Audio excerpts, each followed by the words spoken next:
খাগড়াছড়িতে স্ত্রীকে হত্যার দায়ে স্বামী অনন্ত ত্রিপুরাকে যাবজ্জীবন কারাদণ্ড দিয়েছে আদালত।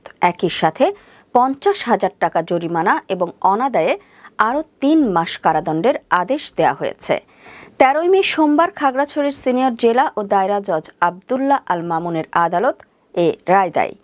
জানা গেছে, এ সময় আসামি আদালতে উপস্থিত ছিলেন।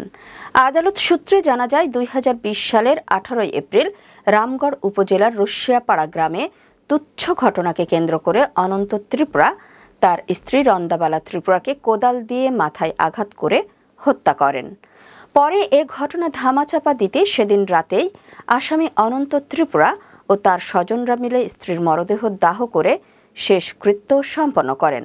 এ ঘটনা জানার ২ দিন পর রন্দাবালা ত্রিপুরার বাবা রাজকুমার ত্রিপুরা বাদী হয়ে রামগড় থানায় হত্যা মামলা দায়ের করেন।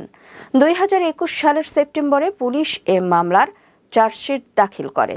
এরপর সাক্ষীদের সাক্ষ্য গ্রহণ সহ বিচারিক কাজ সম্পন্ন করে স্ত্রী হত্যার দায়ে অনন্ত ত্রিপুরাকে সোমবার আদালত যাবজ্জীবন কারাদণ্ড দেয়।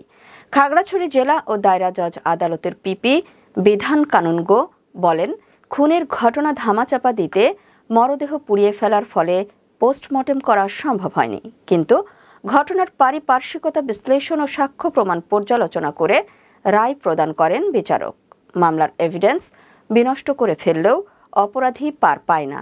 ন্যায় বিচার প্রতিষ্ঠায় এই রায় এক অনন্য উদাহরণ বলেও জানান তিনি।